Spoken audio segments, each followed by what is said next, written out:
This segment brought to you by Kansas Wheat. Learn more at rediscoverwheat.org. So I'm Curtis Thompson, Extension Weed Science at Kansas State University in the agronomy department.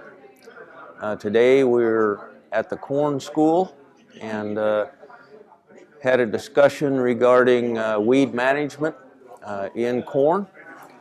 We spent some time talking about some of the newer herbicides and some of the new potential hybrids that we might be able to use some new herbicides in. For example, enlist corn now will be available to growers in 2018, which utilizes a couple of new herbicides that do contain a new salt of 2,4-D, 2,4-D choline, non-volatile, which I think can help corn growers if they use these products to help manage the very difficult water hemp and palmer amaranths. Of course, we always use these products in conjunction with a good pre-emergence herbicide program.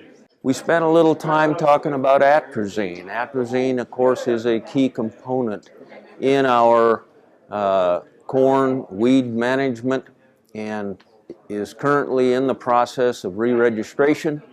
Having had a chance to just visit with Syngenta, they said the re-registration process is on track and at this point looks good.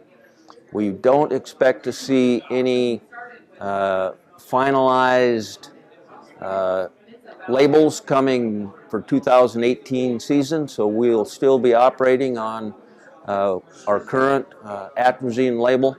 Perhaps 2019 we'll see that new re-registration label for atrazine.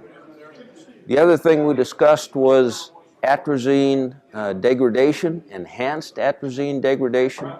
Growers probably have come to realize that maybe atrazine doesn't last as long as it used to.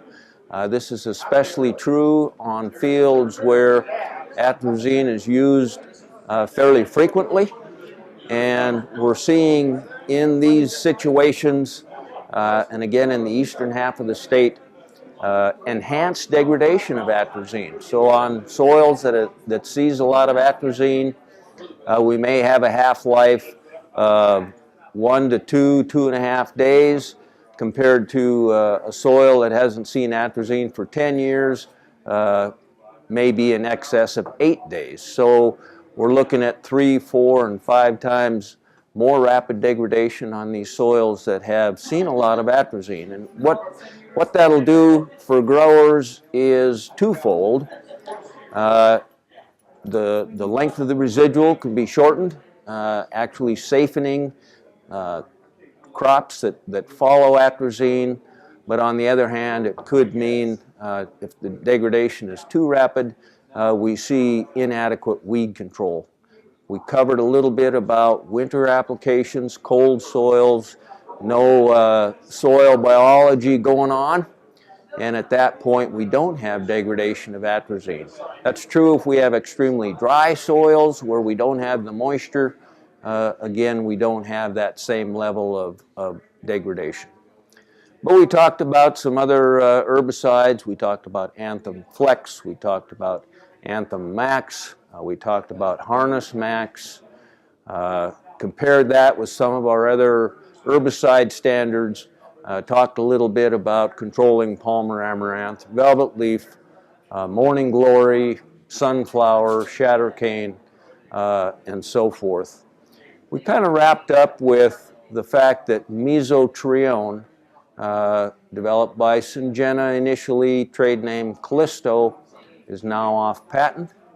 And the addition of mesotrione to a number of different herbicides can enhance weed control.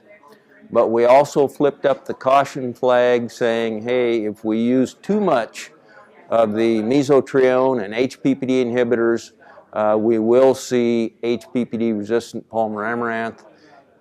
K-State has been working with HPPD resistant palmer amaranth for a number of years. It also is atrazine resistant and ALS resistant, and probably glyphosate resistant. So we do want to be sure, if at all possible, to rotate herbicides and use sound practices.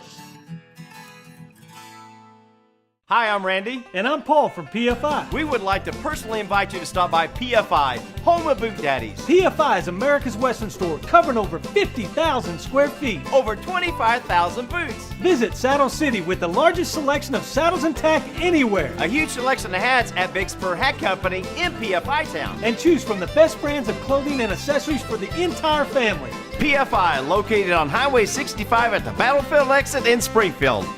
And I'm not kidding.